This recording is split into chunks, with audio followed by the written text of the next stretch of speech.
dealing with emotional blockages. So before I start, I would like to ask you, especially the students over here, when we talk of the word emotional blockage, what does this mean to you? What kind of emotions may block either you or your seen friends around you or somebody in your broader community? What does emotional blockage mean to you? Any thoughts? Do we have a mic by any chance? Yes, please. So, please let there be no blockages speaking about emotional blockages.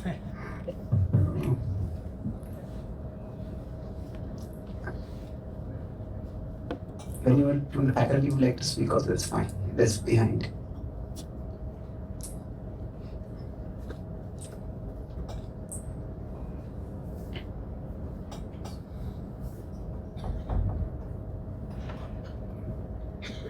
Thank you.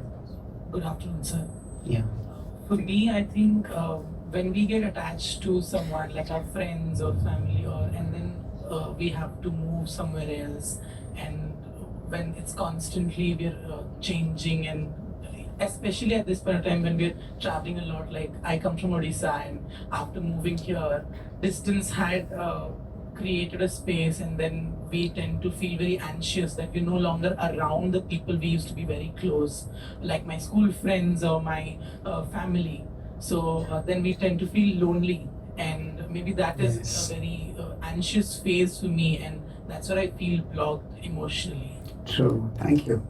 So we all have attachments, and those attachments are disrupted, and there's loneliness, and then that also causes some fear, some anxiety. Thank you. I was just in UK and America for a 3 months, 4 months tour. So I tracked a lot of students there. And what you are expressing, it's much more when students go to America. And nowadays, to get a competitive advantage, many students try to go after 12th instead of after degree. And then that's even more difficult for them. Yes, that is a challenge. Thank you. Anything else? Yes, please. So I think when people try to avoid loneliness, they tend to block their grief, sir. Whenever they don't open up to people when we go to new places. Okay, you don't need a mic, thank you. So, we could say in one sense, we almost choose isolation in a new place instead of trying to connect with people for various reasons. It could be fear, it could be uncertainty. So we choose isolation, that creates a further blockage. Thank you. Anything else?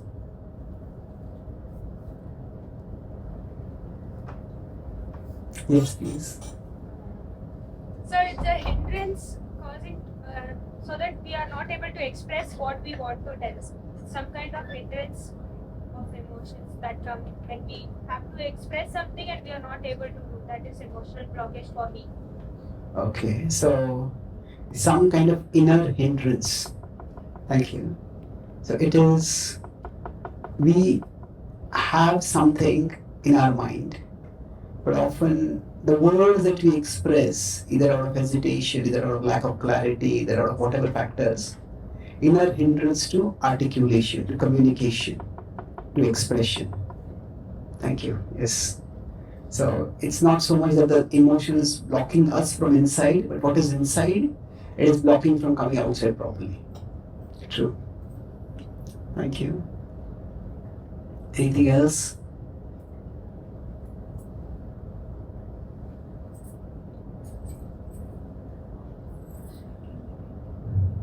Okay. Thank you. So, broadly speaking, if we use the word, so I'll talk about this session in three broad parts: what, why, how. So, what is emotional blockage? You have given some idea about already. Why emotional blockages are there, and how we can deal with them. That's the three-part talk. So, whenever we use the word blockage, so just now we were driving to the airport to come here, and there was not exactly a blockage, but a slowdown because of the traffic. So blockage means we could say something that blocks. Say if I want to go in a particular direction, and there is a wall or a structure over here that acts as a block. Now, when there are external blockages, say if one road is too crowded, we might just choose another road and go. And we all are facing blockages of many different kinds. Say somebody would have financial blockages. Okay, I want to pursue this, but I don't have enough money for this. Or there could be geographical blockages. Okay, I'm here. Okay, my family is there. I can't go and visit them all the time. There could be many things. But when we are using the word emotional blockages, it is referring to something inside us that blocks us. External blocks are relatively easier to discern. It's, I'm here and a part of me wants to go here, but there seems to be a part of me inside me that seems to block me. There's something inside me which is blocking me. And how exactly to deal with that becomes very difficult to figure out. So, in such a situation, when something inside me almost seems to be stopping me from moving forward, or even pulling me, it's almost like it's taking me in the opposite direction. So this, what goes on inside us, and where do these emotional blockages come from? So I had my first serious impetus to look into my inner world when I was studying engineering about 30 years ago. So I was in a lab, I was doing an experiment, and suddenly a friend said, "Hey, there's wildlife on your body." And even before I realized what it was, the first word that came out of my mouth was, "Don't hurt it." And then I looked around and there was some insect. And he had raised his hand, my friend, to squash it. And I said, "Don't hurt it." Then he stopped. Then I just walked up to a window, put my finger, the insect crawled onto it, and then I let it go out of the window. Then I looked at my friend and he was looking at me with wide, bemused eyes. Somehow the memory of those eyes stayed with me. And then that evening, we were taking dinner in our mess. We were making a mess, just having some fun together. But then he spoke something. We had been done a project together earlier, and in that project, a terrible mistake had happened. And he had led me to believe that I was responsible for the mistake. But he said, I was very touched how you didn't even want to hurt that insect. So I'm going to tell you something now. So he said, actually, I had made that mistake, but I let you take the fall. I felt so angry at that time. I banged my fist on the table and I rose up and I said, "I'll kill you." And when I spoke that, suddenly his eyes went wide. And when his eyes went wide open, somehow it reminded me of his big eyes from the afternoon. And then it was as if I raised my hand, but I froze. It was almost conceptually speaking, like I was looking at myself from above. I had like an out-of-body experience. And I was thinking about the person I was seeing now and the person I was in the afternoon. The person in the afternoon didn't want to hurt an ant. And this person wants to smash the face of his friend. So which is the real me? Is the real me a composite of this, different from both of these, or just one of these, the other is a mask? So what was going on?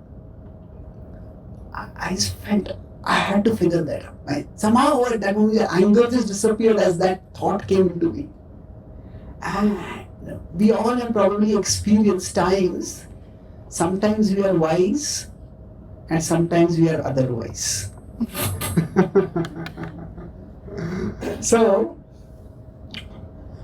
I was always an avid reader, but from that time onward, I started reading more of books in psychology, philosophy, and spirituality.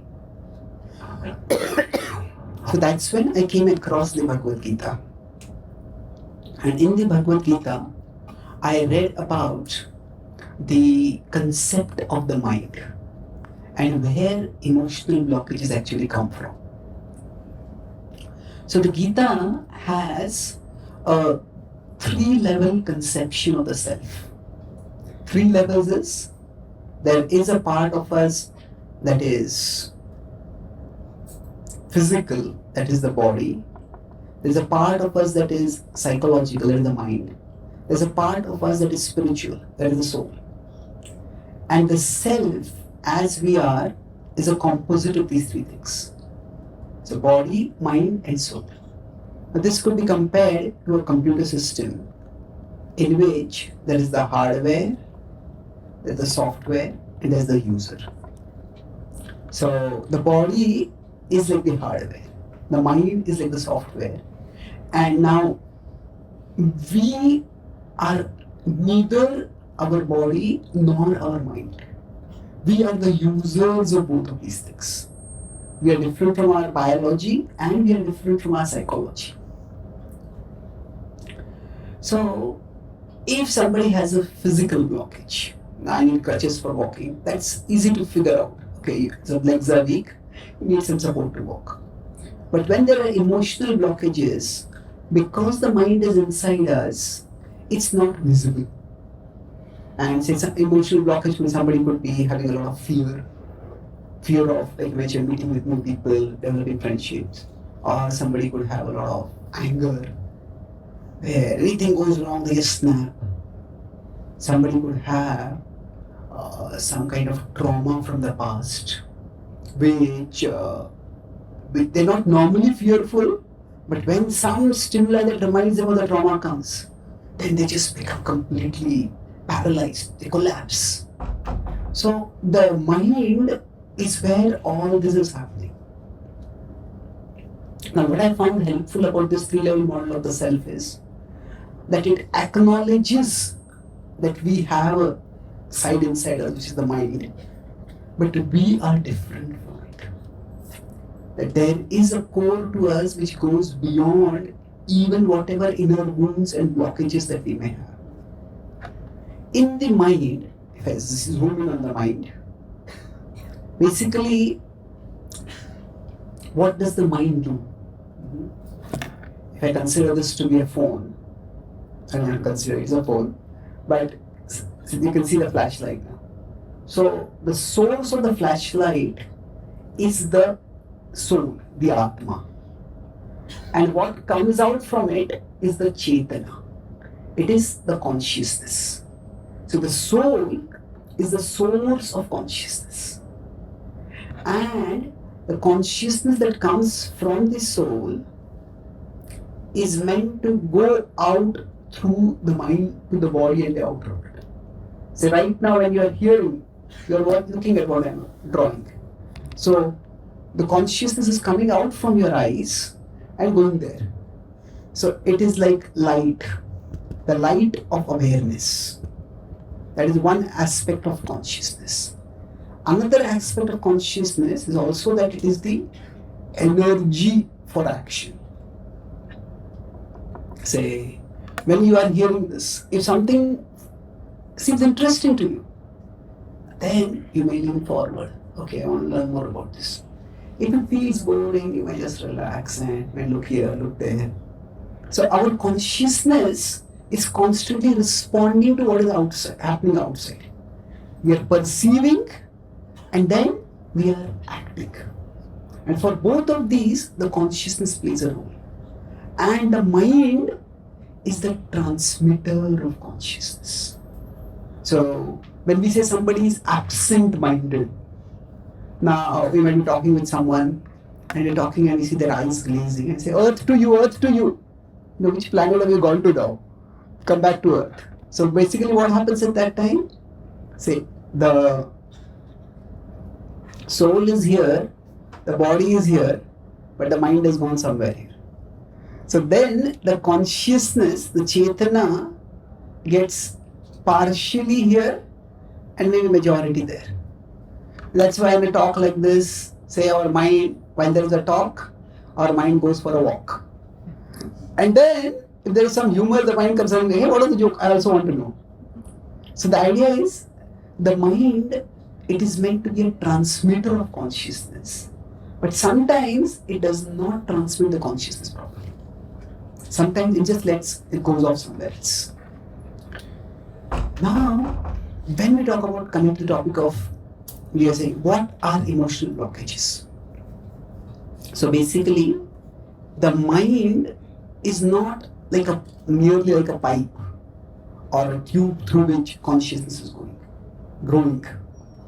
So the mind has impressions within it. These impressions, in Sanskrit, they are called as samskars.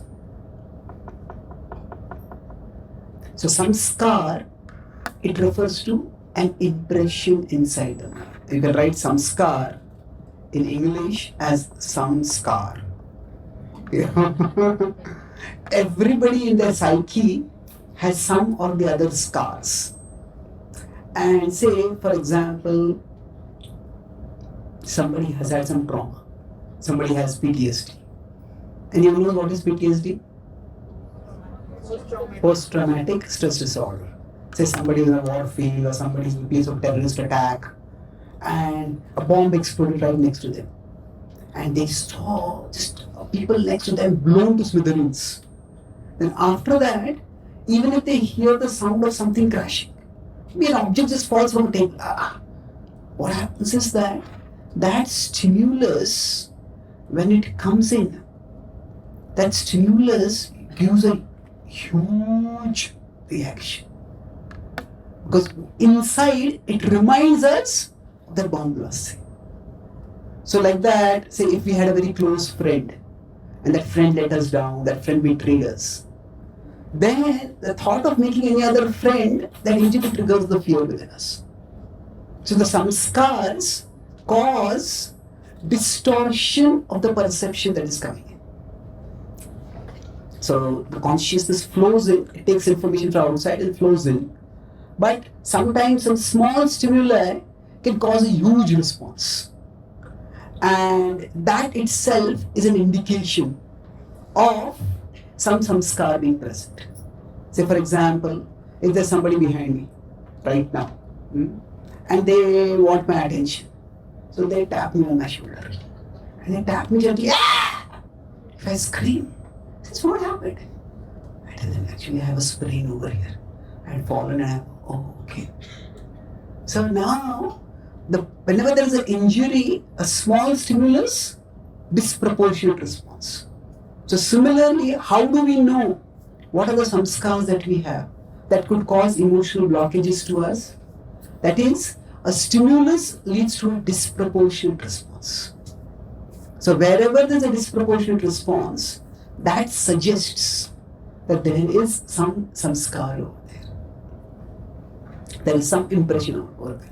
Now the word samskar has many different aspects to it. Today I am focusing on the topic of emotional blockages.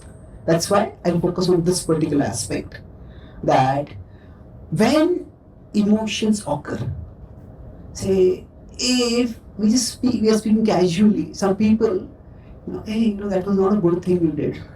Who do you think you are to tell me like this? What authority do you have? Mind your own business, get lost. You say, what's wrong with you? I was just giving a gentle suggestion.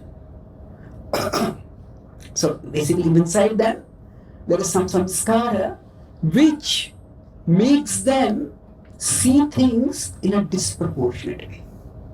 So I'll talk about two samskaras. The Gita talks about the samskaras fall in three different categories. Raga, Bhaya, Krodha. Raga, Vita, Raga, Bhaya, Krodha. Krishna says in the Gita that if we can become free from these three, each one of us can become highly empowered. So Raga, as one of you mentioned, was attachment. Bhaya is what? Fear. Krodha is anger. So basically in our lives, say we are at a particular place in our life. We have our past, we have our future. So generally associated with the future, we have fear. Now, associated with the present, we have attachments. This is what I want, this is what I want to preserve. And while anger can be about various issues, many people, their anger doesn't just come from whatever is going wrong at present. It is residual anger from the past which is building up. Say if somebody has treated us disrespectfully on many occasions, and we just try to control ourselves, and one day they speak something disrespectful, and we just explode at that time. So now, of course, this is a general analysis of the emotions that we have, but the point is that these three broad categories of emotions can block us. Now within anger itself, for example, when anger goes outward, it becomes aggression. When anger goes inward, it becomes depression. That means when I don't become angry with someone else, I become angry with myself. Now, why am I not good enough? Why did I make this mistake? Why did I not succeed in this exam? So now depression may not look anything like anger. But depression doesn't just occur because something has gone wrong in our life. Yes, bad things happen to everyone in life. But when bad things happen, there is a part of us which gets angry with us and starts beating us up. You are a fool. You are an idiot. You are good for nothing. And it is that part beating us from inside repeatedly that leads to depression. So basically, when I talked about this stimulus and response, that some stimulus was there, so we would call that the events happen from the outer world. And then we experience the events in our inner world. So for example, we may experience loss. We may appear for a competitive exam, we may not clear it. We may want to appear for get some internship in some good company, and that may not work. We all experience loss in life. Now, when loss occurs, at that time we could process that loss, we could experience it in different ways. I have lost. This is objective. Okay, this particular opportunity, I lost it. But a little more problematic would be, I am lost. It is, if this was all that I knew that I wanted to do in my life, and this is not working out, what am I going to do? I'm lost, I'm directionless. So this is actually far more frustrating. But the most damaging would be, I am a loser. I am a loser. Now this didn't work out. This is going to be the rest of my life story again and again and again and again. Maybe there's something intrinsically wrong with me. I am a born loser. Now, when an event is interpreted in this way, then it becomes a huge blockage. So, the blockages occur from the samskars within the mind. And the way they do is, when I say simply, we speak something and the other person gets angry, that's a relatively small thing. But when an event occurs, say somebody doesn't pass a particular exam, and they start thinking, I am a loser, this can have such a terrible consequence. Nobody is a loser. Loss is an event that has happened, but loser is a label that we have put on ourselves. And we don't want to put that, we don't have to put that on ourselves. But this is how the emotions, in terms of here, there could be anger put down on ourselves. I am worthless, I am good for nothing. We are beating ourselves down. So this is how emotional blockages can weaken us, can wound us, can even destroy us. At the ultimate level, the person starts thinking, I am a loser, then they may think of ending their lives also. If we were in a relationship with someone and that person was a loser, what would we want to do? We would not have that relationship anymore. But if we think of ourselves as a loser, we can't break up with ourselves. So when we can't break up with ourselves, but we want to break up with ourselves, that is when we break down. See, breakdown is basically due to a failed breakup. A breakup with ourselves. And none of us can actually break up with ourselves because we are who we are. But a lot of people, this relates with also inferiority, insecurity. When this happens, then we start thinking that, oh, I'm just not good enough. And that causes again these feelings that I'm never going to be successful in life. Or life is never going to treat me fairly. So what is the point of living? Now, it is true that bad things happen in life. There's no denying that not just bad, terrible things happen. But the point is that we have the capacity how we experience those things. That is shaped by our mind, and our mind has a particular programming. The samskara can be compared to the programming. And fortunately for us, so I talked about what? Emotional blockages, something inside us which stops us. Why? So it is because of the past experiences that have shaped us in a particular way. That we now interpret our present experiences in particular ways. I was in Connecticut. I was attending a mental health and spirituality conference in America. And then I was speaking, and then there were two other participants. So there was an American girl who had started practicing meditation and mantra chanting. So she shared her experience of how she went down into depression. And she said that she was studying in a good college, but along with that, she used to wait tables. In America, many people do a part-time job to get some money along the way. So once she was carrying water for a client, for a customer, and somehow the glass of water slipped from her hand. And it fell down. It was, how many of us had water spilling from our hands? It happens many times. Sometimes, especially if it happens, if I'm a speaker on a dais, it's embarrassing, and mortifying also. But that's all it is. Now for her, she said, when the glass of water fell and spilled over, she said, the thought that came in my mind, if I can't carry even a glass of water, how am I going to carry myself throughout my life? And we say, what is the connection between the two? But that is how the mind can play tricks with us. That a small event, a huge interpretation. Not every event is a statement about us. Or it may be a statement, it is not a definitive statement about us. But the mind can make it like that. And this can be compounded by the people around us. If some people around us speak negative about us, then that can start replaying in our mind again and again and again.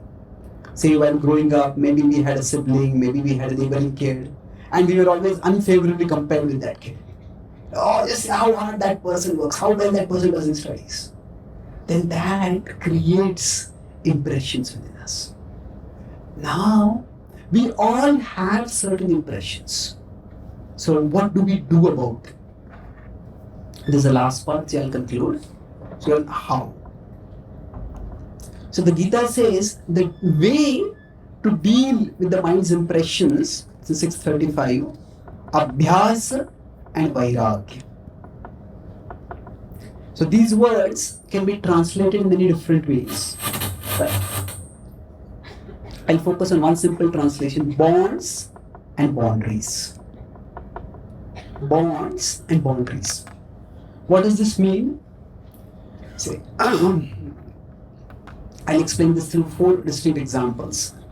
That, say if somebody has a fracture, So the first thing to do in a fracture, okay, put your hand in a sling, put your hand in a cast. Don't move the hand. And now it will be 1 week, 2 weeks, 3 weeks, depending on the severity of the fracture. And then after that, the same doctor will say, okay, start moving your hand now. So the patient will say, make up your mind. First you are telling me one thing, now you are telling me the opposite thing. Now, these are two different phases. So in the second phase, gradually start moving the hand. Somebody might be a bodybuilder, they might be pumping muscle, pumping iron in their gym. Doctor will say, okay, just move your forearm a little bit. So this is your workout for everybody. This is not a workout. So this is the workout for you right now. Just gently start moving the forearm. And then after that, okay, now start lifting the arm. So gradual action starts happening. So basically when there is a wound, the first step is no motion. So no motion is like boundaries. And then after that is slow motion. So slow motion, that is, okay, commit yourself to gradually moving the hand. And by that,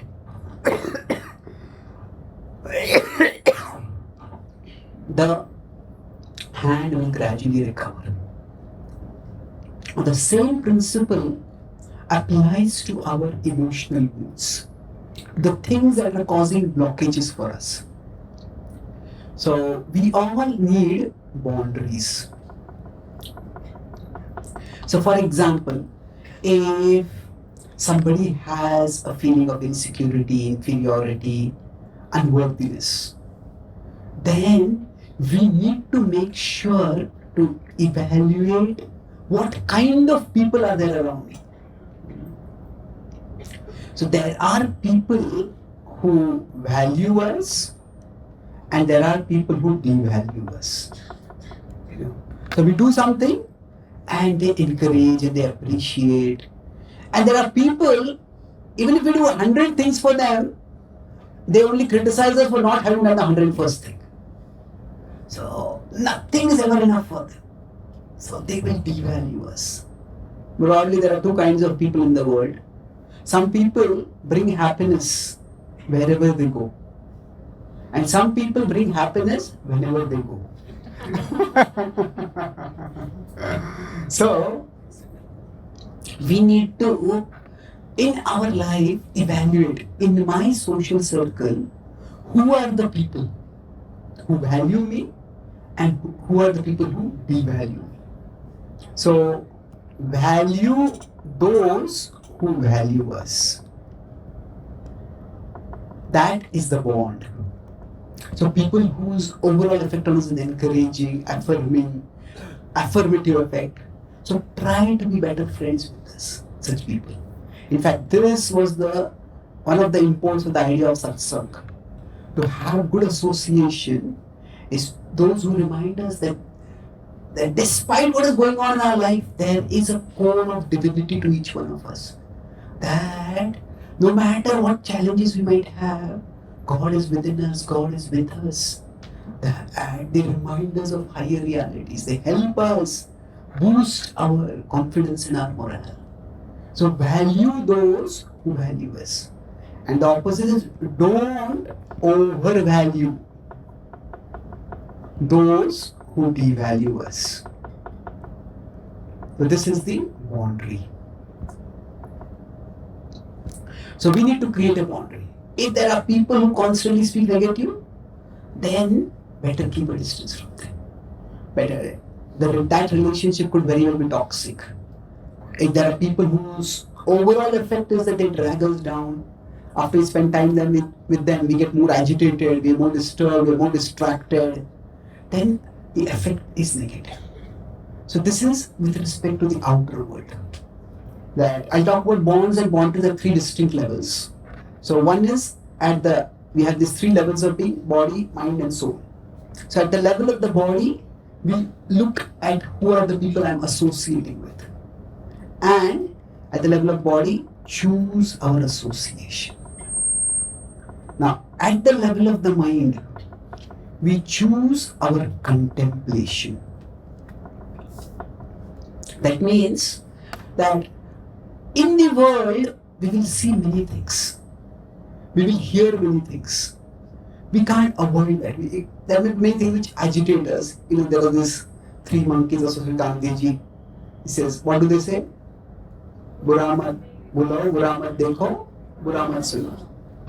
Now, it is good advice. The problem is, itna bura hai, hamesha aanखें बंद करते नहीं रह सकते हो.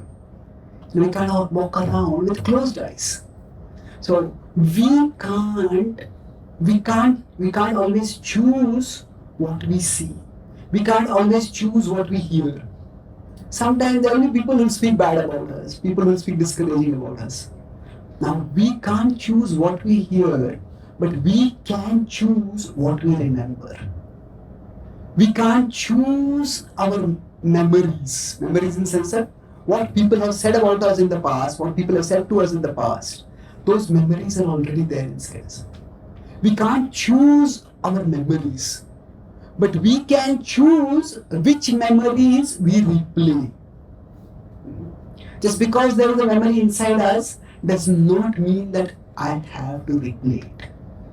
So for our contemplation, we can have our bonds and our boundaries.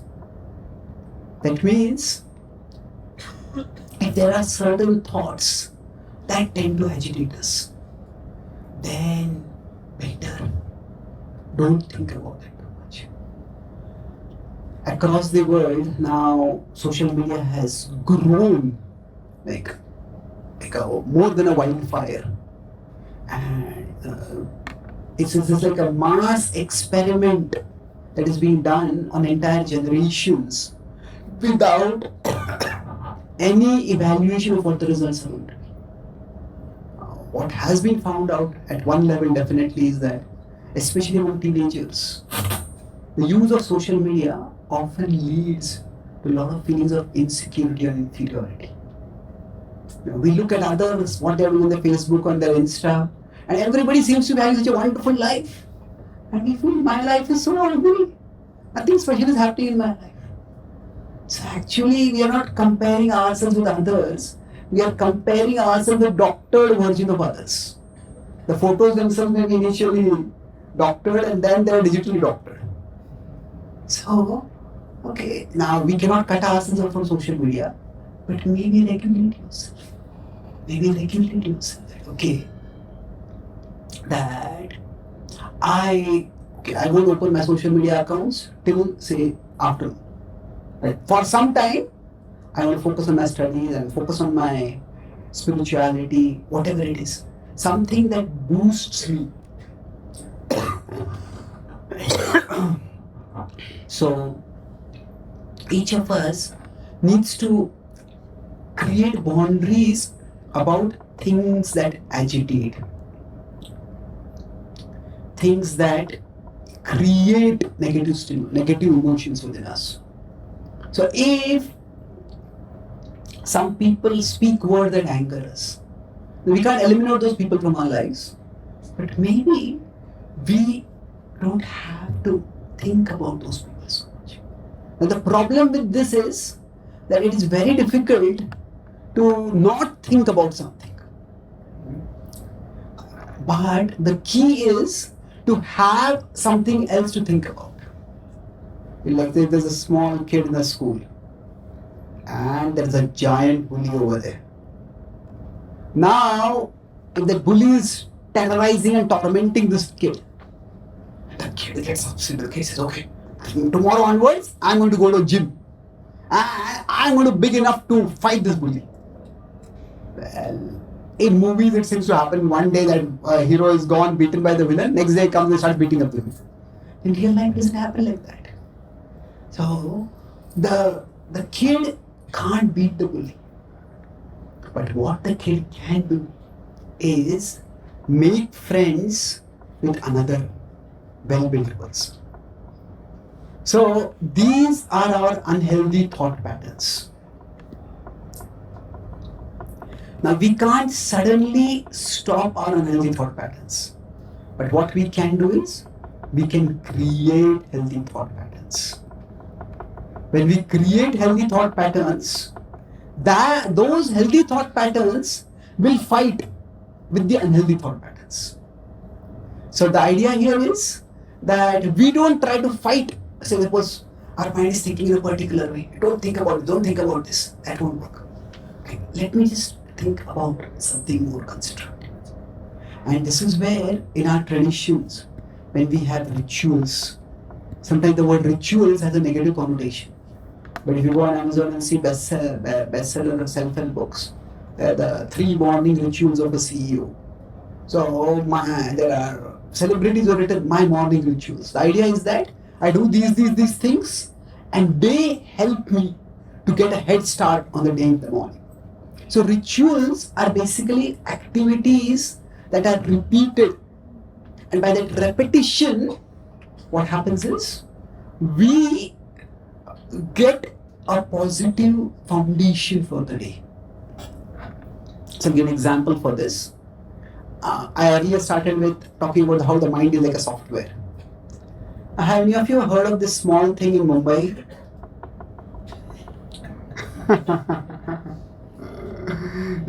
I was in Phoenix and I was at the airport, and there was one African woman. She started talking with me in Hindi. I said, "How do you know Hindi?" She said, "Bollywood movies." so now here basically, if somebody has visited a website called Bollywood.com, and after that they come and hear a talk like this, and they want to know, they hear about the Bhagavad-gita, and they want to know a little bit more about Bhagavad-gita. So they open their device, they open the browser and type B. And what happens? Bollywood comes as an autocomplete. Now they may not have wanted to visit Bollywood.com. They might have wanted to visit, say, Bhagavad-gita.com. But why does Bollywood.com come? Yeah, it's the browser history. So like that, our mind has a history. And from that history, it gives autocompletes. So, say for example, whenever something goes wrong in our life, whenever somebody criticizes us, maybe from our browser auto history, oh, feel sorry for yourself, oh, you're worthless, the world is so cruel, nobody cares for you. We all may have certain dialogues that start playing inside us. Now, the way to change these dialogues is these 2 things: Abhyasa and Vairagya, bonds and boundaries. To explain what this means in this context. So now, if we have a particular browser history, somebody will say, I don't want to visit Bollywood.com. Well, you can delete your browser, you can format your device, you can get a new device. But none of these options are possible for the mind. There's no formatting of the mind. We can't get a new mind. So the solution is just visit Bhagavad-gita.com. That means type those 12 letters. Now somebody will say, there's a big Bollywood comes up, press enter, it goes there. Bhagavad-gita, typing 12 letters. That's like climbing Mount Everest. They feel like it's not that difficult. So somebody visits Bhagavad-gita.com once, twice, thrice. The next time they type B, what will happen? It may not come as the first autocomplete, at least it will come as the second autocomplete. So the way to change the browser history is by changing what we visit right now. So if somebody keeps visiting Bhagavad-gita.com and says doesn't visit Bollywood.com, then gradually Bhagavad-gita.com will come as the first autocomplete. So similarly for us, say if some criticism, some loss happens in our life. So our mind's default response is, we go into depression. We feel sorry for ourselves, something starts beating around us. But say, we choose another response. Say, I choose meditation. So maybe we learn to take some deep breaths. We chanted the Om right now. We learn to chant some mantras. We learn to do some meditation. So we take some time out every day to practice some meditation. So what are we doing? Like going back over here, we are investing in building friendship with a strong person. We are creating healthy thought patterns. And we create those healthy thought patterns. So if we try to meditate regularly, we make that as a habit, as a ritual, as a spiritual practice. Then when something hits us from the outside, some stimulus hits us, which would have previously led to a blockage, which have led to a disproportionate response. Now, instead of going down the track of depression, let me take some deep breaths. Let me chant some mantras. And then we'll find that we will no longer be disempowered. So the reaction of depression would make us disempowered. This will cause the emotional blockage. Meditation can leave us empowered. So in this way, each one of us can choose. Okay, I have some wisdom texts. I would like to read the wisdom text. And make a habit of reading regularly. And then whenever I feel disturbed, when I feel agitated, triggered, provoked, okay, let me read some passage from there. And that can help us move towards a healthier response. That's at the level of the mind. Last part I talk at the level of the soul. So basically, in the spiritual journey, initially, for us, the world is very big and God is very small. Maybe God exists, maybe God doesn't exist. What 25 years ago when I started learning spirituality and sharing spirituality, one of my relatives said to me, I believe in God. He's happy there, I'm happy here. So basically, even God is irrelevant. Doesn't matter. But when we grow spiritually, what happens is the world becomes smaller and God becomes bigger. That means life will have ups and downs. Kabhi khushi, kabhi gum. But there is a divine reality who is with me always. That God is with me, God is for me. That we have all gone through many difficulties in life. And when we are going through those difficulties, you might feel this is the end of the world. But we have survived them. We have moved forward. And that divine guidance who has taken us through it all, God has not brought us this far to abandon us now. So when God becomes the bigger reality for us, in this world, there will always be dualities, ups and downs. And if we have emotional blockages, the ups will go very up, the downs will go very down. And that's what will make us unstable.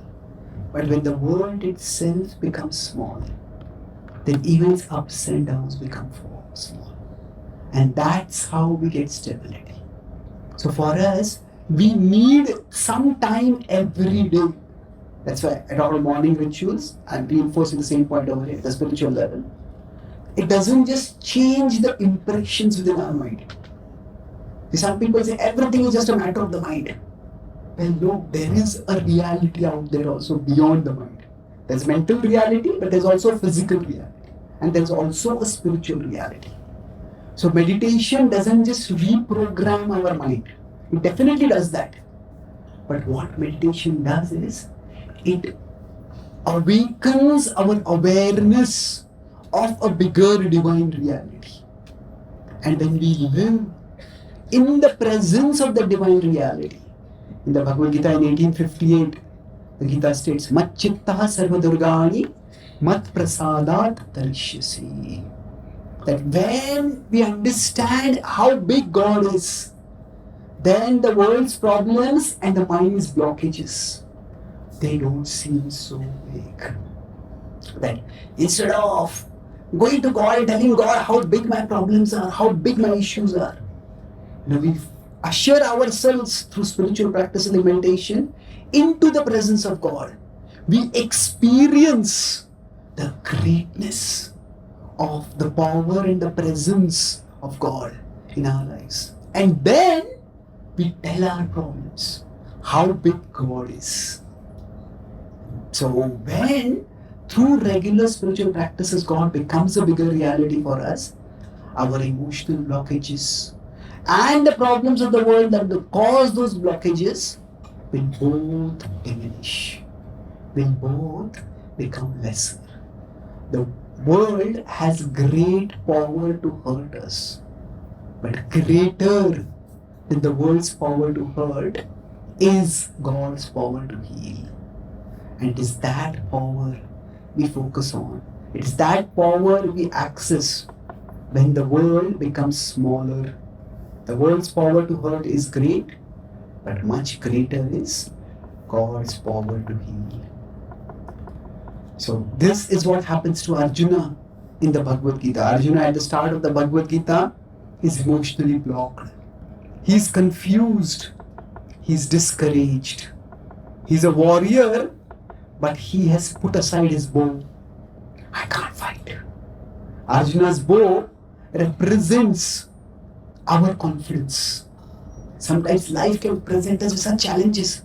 I just can't do it anymore. I quit. But by hearing the Bhagavad-gita, by understanding the Gita's message, that same Arjuna, he becomes confident. He becomes enthusiastic. So that is the transformation that Gita wisdom offered Arjuna, and it can offer each one of us. When we understand the greatness of the divine and the greatness of the plan that the divine has for each one of us, then our emotional blockages become small and they become manageable, and we can push on through them in spite of them. I'll summarize what I discussed today. I discussed on the topic of emotional blockages and how we can overcome them using the Gita's wisdom. So within that, I talked about broadly 3 topics. What are emotional blockages? That is, there seems to be something inside us that either blocks us or that almost pushes in the opposite direction. So to understand this, I discussed the 3-level model of the self. There's the body, the mind, and the soul. So the emotional blockages, they occur in our mind. Now why do they occur? Because what has happened is there are past actions that have created impressions. And those impressions samskar us. What is the result of those samskaras? That a small stimulus but a large reaction, disproportionate. So that's how it may happen that we experience a loss and some people start thinking, I am a loser. And that is a toxic interpretation of that event. So emotional blockages basically lead to small emotion stimulating event but a huge emotional reaction, and that can overpower us. So last part I discussed how to deal with it. So 2 principles: bonds and boundaries. So bonds and boundaries. And I talk about this bonds and boundaries at the physical level.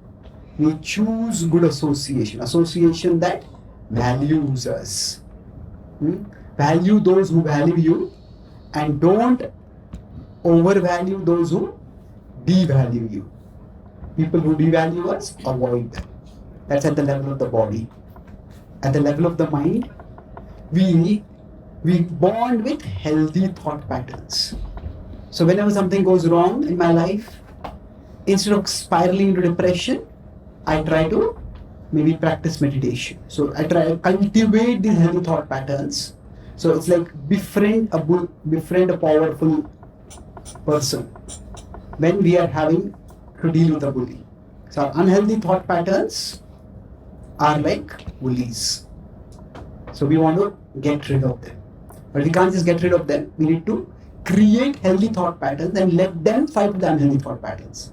And at the level of the soul, what I mentioned is we want to practice meditation so that at the spiritual level, the God becomes a bigger reality for us and the world becomes a smaller reality. So meditation, it doesn't just reprogram our mind, it brings us into awareness of higher reality.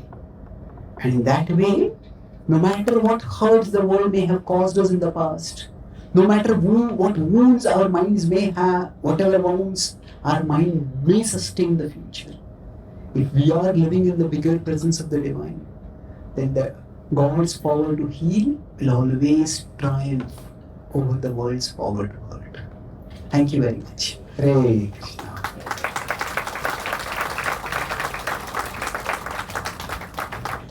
Thank you, sir, for that wonderful session. We'll be moving on to the question answer session. This is open for not just the students but also the faculty or anyone who has any doubts. And we'll be passing around the mic, so please do raise your hand and it'll come to you.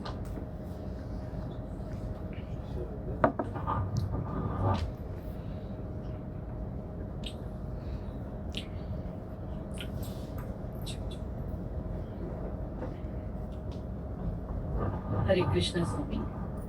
Sadhana, how many years should we do this sadhana? I know it is never ending, we have to continuously practice all of this. But in our limited lifespan with a lot of other works and pending responsibilities as well, on an average, on a daily basis, what is the amount of time we can reasonably allocate to sadhana? See, there is a organic aspect to spiritual growth. Sadhana, basically, sadhana refers to the dedicated spiritual practice that we do for meditation, for connecting with the divine, for puja, for recitation of mantras, whatever.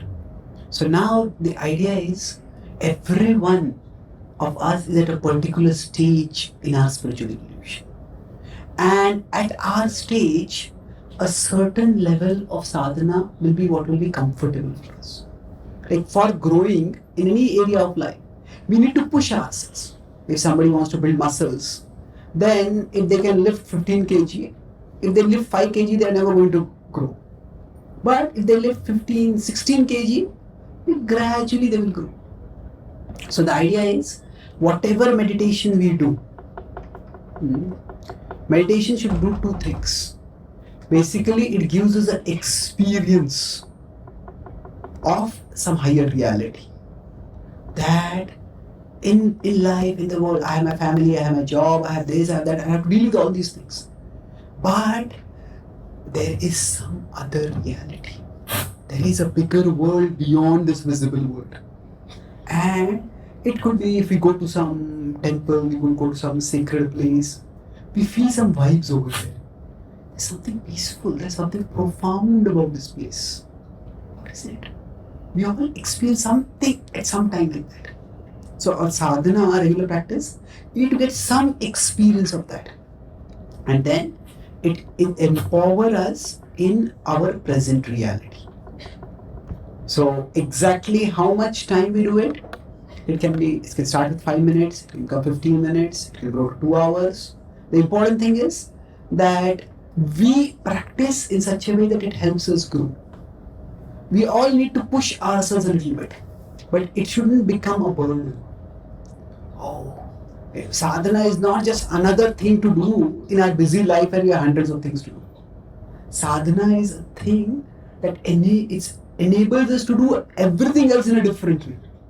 Everything else is done in the light of higher consciousness, in the light of the presence of the divine. So I would say start with 5 minutes, move to 15 minutes, and then settle at whatever practice you feel enriched by, you feel uplifted by. Okay? Thank you. Any other questions? Sir, Yeah, yes, please. as you spoke about, like sometimes when we feel that some part of us wants to move ahead, but then there's one inner part of us that wants to hold on to that certain thing. So during that time, for me, both of it is important, which is why I'm trying to hold on to that. How and what should I, like, how do I decide which one to choose, and how do I move on from that feeling of whether I should choose A or B? For example, I'll just give you this situation where if I am planning to move ahead and I want to do my studies abroad, and as you said that studying abroad is even stressful because we are far, far away from our families. But I need to move and go there. But then I also feel when I'm going there, I hardly see my mother or I hardly see my family, or it'll be a longer detachment for me. So how do I deal with this feeling? Yes. Make it have a seat. So basically, we all have a higher self and a lower self. Our higher self is associated with our virtues, our values, and our lower self is often associated with our desires. There is what we want, and there is what we want to want. What I want to eat a lot of food, I want to watch a lot of TV, I want to go to movies. That's what I want right now. But what I want to want, I want to be fit, I want to be well educated, I want to have a successful life in the future, I want to do something meaningful, have the skills to do something meaningful. So we have a part of us which is the higher self, and there's a part of us which is the lower self. Now, inner growth can happen in two ways, and these two are radically different. The first is that the higher self goes higher and the lower self goes lower. That means the lower self is buried. So that means although I'm working hard, I just feel that I'm constantly missing out on everything in life. I've gone here for this career, but everything that is dear to me, that's home, it's far away. So when it's basically in this situation, the self gets stretched, and this leads to inner tension. And this inner tension, if it becomes too much, the lower self is also a part of us. We cannot deny it, we cannot bury it. In the Gita, Krishna says the mind is like our enemy. But the Gita does not say the mind is your enemy, so destroy it. It says in the First World War and the Second World War, the post-war trajectory was radically different. After the First World War, when Germany was defeated, the Allies, they humiliated Germany through the Treaty of Versailles. There are such humiliating terms were there, and that's what led to the resurgence of national pride, and Hitler typed to that. And that's how Nazism came up. In contrast, after the Second World War, America bombed Japan. Not just ordinary bombs, Hiroshima and Nagasaki were atom bombs. And yet, Japan didn't become an enemy of America. After that, America and Japan are allies. So at that time, Japan had to be crushed. Now, of course, we could go into the ethics of the bombing, specific bombing. I'm not supporting that. Historians still debate whether America could have won the war without dropping those bombs on Japan. But that apart, what they did afterwards was that it's not that Japan is our enemy, it is this particular political dispensation in Japan that is our enemy. So we destroy that, and then after that they supported Japan. And that's how Japan didn't become again enemy leading to a World War III. So this model of growth is not a sustainable model. Actual growth will be where the higher self grows higher and the lower self also grows higher. That my higher self goes up. So everybody has the anger issues. So it is not that one day I yell at people and the next day I got a zip on my lip and I never speak anger, never get angry at all. If we do like that, eventually we'll explode with all compound interest. But the idea is when the higher self also goes higher, lower self also goes higher. That means even if I get angry, my anger stays within boundaries. Say for example, in the past, if somebody used to get angry, maybe they would raise their fists or they would speak the terrible swear words. Now, if they get angry, they may raise their voice, but they will never speak swear words. So even the lower self, which is getting angry, has risen up. So this is the sustainable way to grow. So basically, uh, coming back to the specific point which you are asking, we all need to move ahead in life. And yes, sometimes our life, our career requires us to go away from places like home.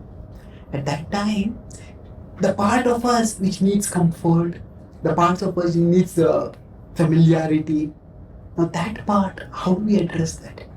Each person has to be ingenious enough to find that out. Maybe in wherever I go, there is a community of people who are from the same part of my country, and there I find some like-minded people.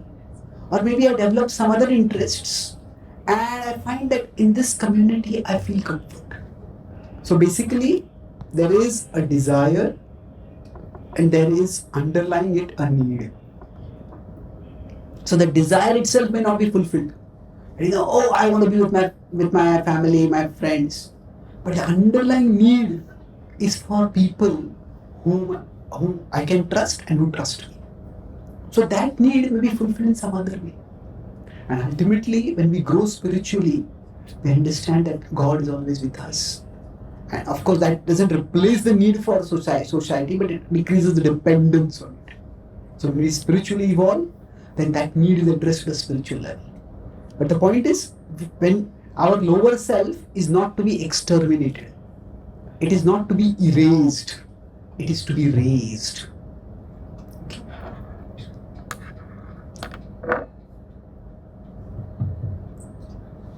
Sir, actually I have two questions.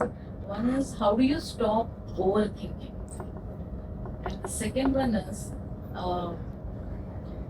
when we are most of the time, because of work pressure, we sleep by 1 o'clock, 2 o'clock. So during that time, okay, is meditation allowed?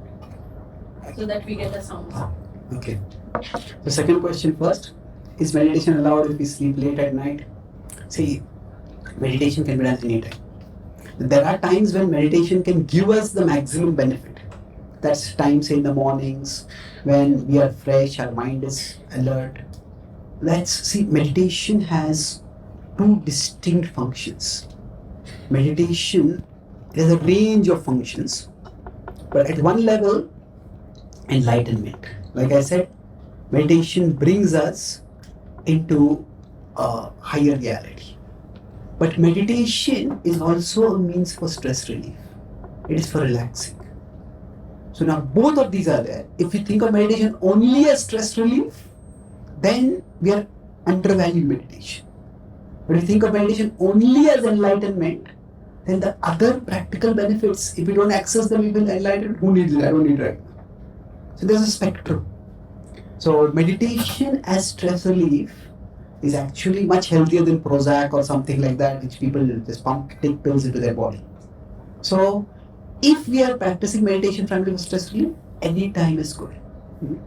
If we are practicing meditation to come into the awareness of higher reality, enlightenment, then specific times are better. Say early morning time when the world is calm, we are fresh. At that time we will be able to tune to a higher reality better. So both ways, to start with wherever you feel the need for it and can do it. And over a period of time, maybe life can be better organized so that you also have some time for focused meditation. Okay. And the first question was about overthinking. Well, overthinking is often very subjective. Like, I have a whole seminar on the difference between overthinking and deep thinking. So, what one person may think you are thinking too much, the other may say you are thinking too little. You are not analyzing this issue enough. This is a serious issue. So, there is a certain level of certainly the two are different. Overthinking and deep thinking are different. But what will be considered overthinking and what will be considered deep thinking, that could be subjective. So I'll talk about three differences. See, overthinking just goes in circles without going anywhere. If it's just going round and round and round, but it doesn't go anywhere, it doesn't lead to any kind of deeper clarity or insight, that's overthinking. Deep thinking, it takes us deeper into the issue and it helps us come out clearer. Now this may also require time. So first aspect of difference is direction. So now just because somebody else is telling us you are an overthinker, we don't necessarily have to believe that. Now, some issues may be of interest to us, some issues may be of greater importance to us than someone else. And that's why we think more about it. So it may be that we're thinking more, but just thinking more doesn't make it overthinking. So that's the first part. And the second part about overthinking is, if it's also possible that deep thinking, what starts off as deep thinking can become overthinking. Because what happens is, with respect to our mind, it has certain capacities. So if we consider a graph of clarity versus time, there's some problem we are facing. So generally, the more we think about it, the more clarity we get. There are people who are just impulsive. They rush into situations. They speak and then they think. And then a lot of trouble comes out of that. So thinking brings clarity. But after some time we hit a plateau. We are thinking, but we are getting nowhere. And after some time we slide down. So the more we are thinking, the more we are getting confused. So we could say till this point it was deep thinking. From here onwards it became overthinking.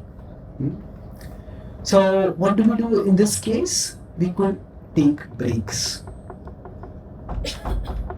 That means right now I have got saturated about this issue. Sometimes I may even decide that this is an important issue, this needs to be thought about. But not right now. I've done my thinking about this issue. Now I'm just getting nowhere. So let me, even if it is important, not now. Just like our body needs rest after a certain amount of exertion, our mind also needs rest after a certain amount of exertion. So let me rest right now. So we evaluate the direction of our thinking, we take breaks in our thinking. And the third, that is probably the most important thing, is that we cultivate sheltering objects of thought for us. I'll explain what I mean by this. Sheltering objects of thought. It's like if there is a storm, then what do we do? Look, okay, is there a shed somewhere? Is there a house somewhere? Is there a cellar somewhere? A basement somewhere? I need a place where I can get shelter amid the storm. So like that, when our thinking starts becoming stormy, we can't just stop overthinking at that time. But if we have created some sheltering objects of thought, for some people it could be music. We have not violent, aggressive music, but maybe some soothing, gentle music, some sounds of nature. So that we have from our past experience recognized that it is calming. So then, instead of trying to stop overthinking, we give ourselves the opportunity to think about that which shelters our thoughts. Meditation also helps us, mantra chanting also helps us in developing these sheltering thought patterns. And once we have done that, then we can revisit the issue thereafter. So don't try to stop overthinking, rather try to have something sheltering to think about. And then that overthinking will stop. Like if somebody's caught in a storm and they're just being swept away by the storm. Somebody's in the ocean and the stormy waves are sweeping them away. I will use my strength and I will stop the ocean's waves from sweeping me away. That is not going to work. But what we can do, if these waves are there, I am here, I can try to find an anchor. And I've learned to hold on to that anchor. And in that way, we'll find that the storms of life, which lead to storms in our mind, they will not affect us that much. So God and our connection with God is like an anchor. And that anchor can help us slow our thinking down. When it's going too far, get slowed and sheltered over there. Thank you. So.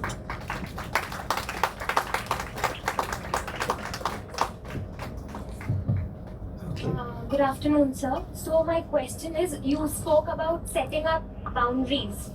After the emotional blockage, we need to set up boundaries Yes. so that we don't deal with it again. But then when we set up certain boundaries, our inner thoughts question ourselves about the regression we are gonna have it later. So how do we deal with that? Why? What do you mean by regression, and why would I have regression? Regression, like for example, in friendships only, if there are toxic friendships around, we set a boundary. No, she is not right for me, or she is not right for me. Let's just set up a boundary. We'll not cross that limit. And then our inner thoughts question ourselves: ki, what am I doing? Is it right? Am I not gonna regret it later if I don't solve things between us, or what? Okay. Certainly like Okay, this. that's a good question. Thank you. So two things. It's natural that, say, if we have been emotionally invested in a particular relationship, a particular friendship also, then setting a bond, you can relax, you can sit down. Thank you. So it is going to raise some questions. See, one of the things we have to understand in life is that there are very few things about which we can have absolute certainty. Much of life is like an experiment. We try certain things and we see how they work. So even in medical science, it's doctors, they diagnose a particular disease, they try on the particular treatment. Often we become their guinea pigs, but it's not, we are hopefully not the first guinea pig. The experiments have been, the medicine we tried and tested before. But life is like an experiment. So, like I said, when the fracture is there, first phase is having a sling so that the hand does not. Yes, if you find that a particular relationship is becoming toxic, then boundaries are important. But then after that, we need to start moving. So that means if that person and we are going in completely different ways and our paths are not likely to cross again, then that's okay. We don't need to do anything more about it. But if that person is important for us and we are related with them in some way, we are working in the same place, studying in the same place, our paths are going to cross, then once we have healed to some degree, after that we can recommend some channels of communication. Maybe it's not necessary that the relationship has to be restored, but we may even want some closure. Okay, that this is what happened. This is how I saw it. This is how you saw it. But maybe this is not working for us. But let's not end as enemies. See, in life, anger may be unavoidable. Because we all do things which knowingly, unknowingly, willingly, unwillingly, because of our conditionings, we do things that hurt others and others do things that hurt us. So anger may well be unavoidable, but hate is avoidable. See, anger is hot-headed. Hate is cold-blooded. When there is hate, it's anger is in a rush of blood, I'll speak something to you. But in hate, I will manipulate, I'll scheme, I'll conspire, and then I'll drag you down. And you are occupying my mind, and you I want to destroy. So there will be anger and hurt in relationships. And sometimes there can be healing by the two people come closer to each other. But sometimes there can be healing and the two people can, without hate, go their own ways. So anger, we don't want this to go down to hatred. And the way to do that is to have some closure. So yes, eventually it is good to talk things out. Now, if we find that person is not ready to talk, I sometimes do mediation. So I was once trying to do a mediation with two people, and the first person said, I can see that you are very angry with me. I'm not angry with you. Yes. Anger is an expensive emotion and you are not worth it. Now, if somebody has a devaluing, dehumanizing attitude like that, then no resolution is going to be possible. See, resolution requires some willingness from both sides. So sometimes if the other person is not ready for a closure, we need a closure.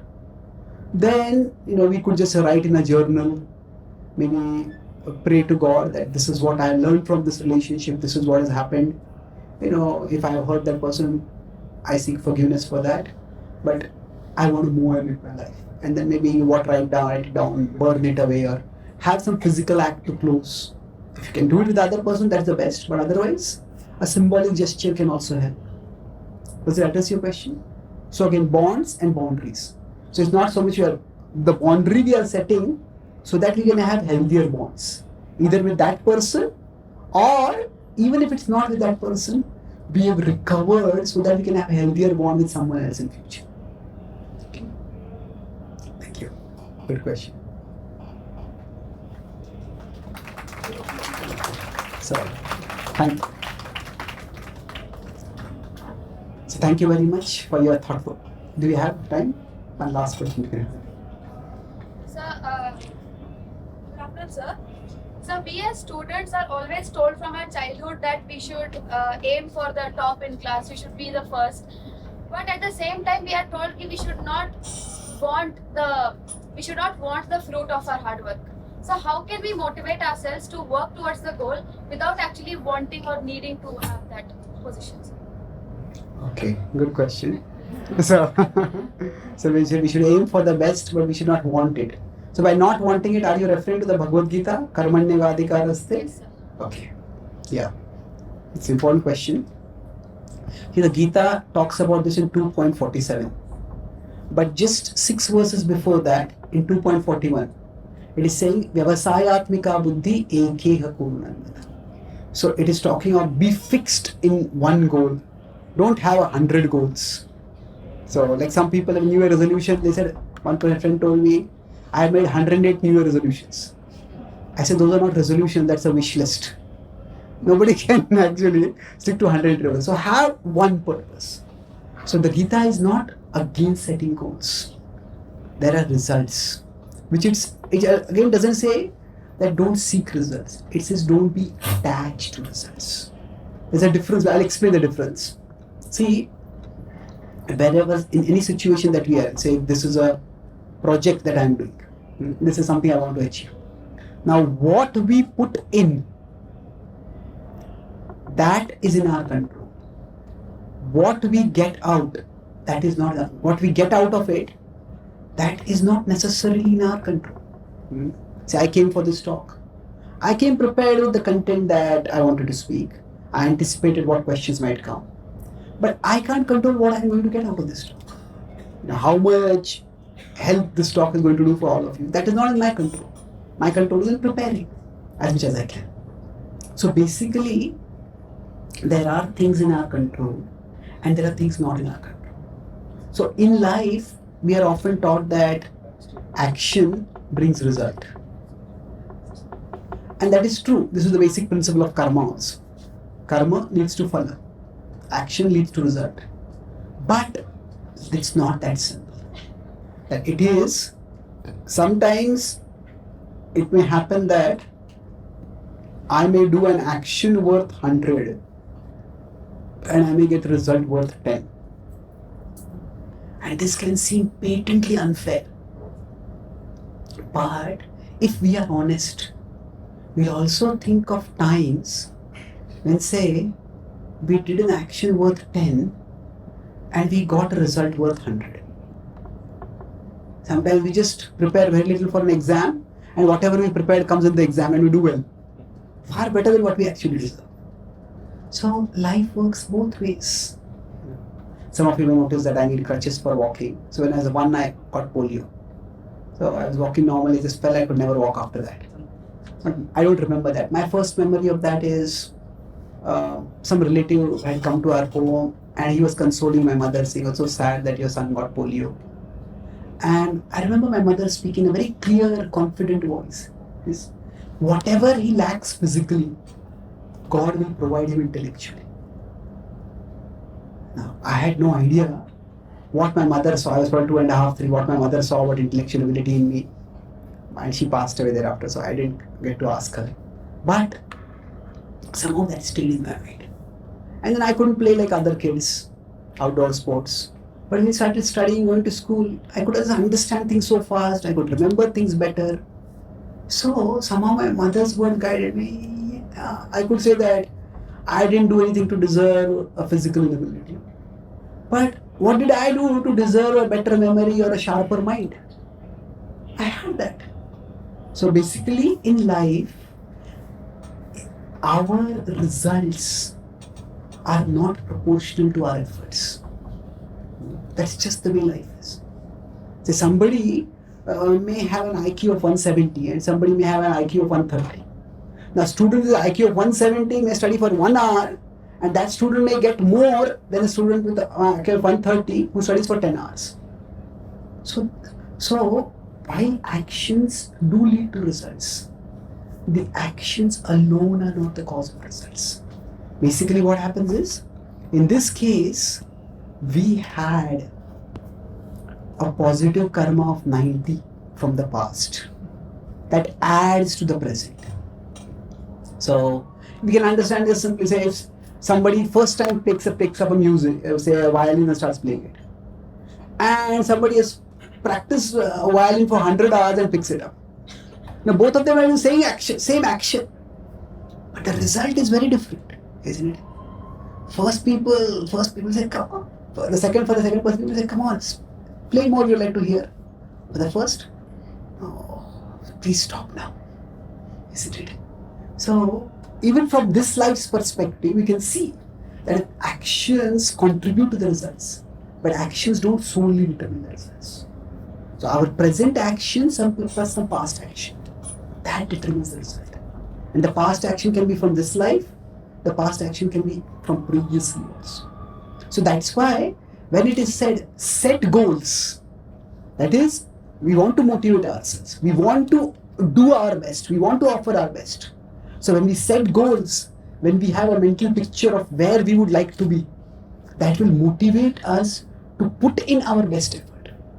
So now I don't know what my past karma holds, but this present karma, I can do maximum. And then that is the best possibility for me to create a good result for myself. So if we don't set goals, then we won't put in our best right now. But if we become attached to results, then if the results don't come out as we expected, we'll become too discouraged. But if the results are not coming out, like I have lost, that does not mean I am a loser. Yeah, maybe I did my effort, but something from the past came out. So here, something from the past is coming out as minus 90.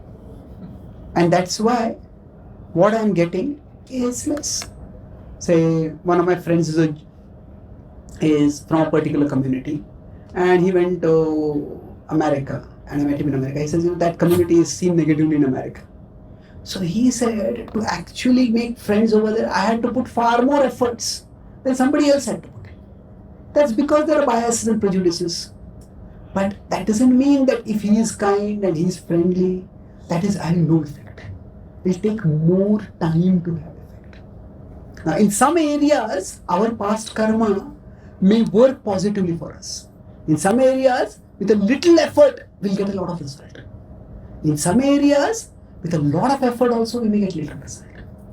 So the point is, yes, set goals, have a vision, be ambitious, so that we are inspired to do our best. At the same time, recognize that, see, the karmanyevadhikaraste is there. There are 4 lines to this verse. We have a right, we have a responsibility to do our work. That means, maximize the present karma that we are putting. Ma phaleshu kadachana. Why? Because this present karma alone doesn't produce the result. That's why don't get fixated on the result too much. At the same time, ma karma phala heturgur. So that's, don't think that your karma is the cause of the phala. That our karma, it is a part, but it is not the sole cause. It is not the sole cause, it is a part of the cause. And then, mate sangostva karmani. Don't be attached to not doing your work also. Because our past karma plays a role, our present karma plays a role. You conclude with an example that some places the soil may be very fertile. Somebody chooses to garden. I was in Florida. The soil there is so fertile in some places that you have vegetation, even fruits and other things growing without any cultivation. There on the streets they have apples fallen on the ground, and America has laws for like minimum wage for everyone. So because of that, they don't have anyone to pick up the apples and take them to the market and sell them. Just lie over there. America imports apples from Mexico. It's a strange world. But the point is, the soil is so fertile over there that things just grow. But then I was in Arizona. Arizona is like a desert within the center of America. So there, things just don't grow. And you require a lot of, if anything you have to grow, so much water is required. Sometimes some effect like greenhouse is required. So more effort is required. So for us, as we could say, our world, inner world is also like a field. In some areas, it's very fertile. A little effort leads to a lot of results. In other areas, a lot of effort will be required for little result. So to be able to stay steady when the results don't come out the way we are expecting them, that's why it says don't be attached to the results. Okay? Thank you. Very good question. So thank all of you for your thoughtful participation and very intelligent questions. I pray that the wisdom of the Gita and the guidance of the Lord help you to fulfill all your potentials and become wonderful human beings and spiritualize your consciousness and the world. Hare Krishna.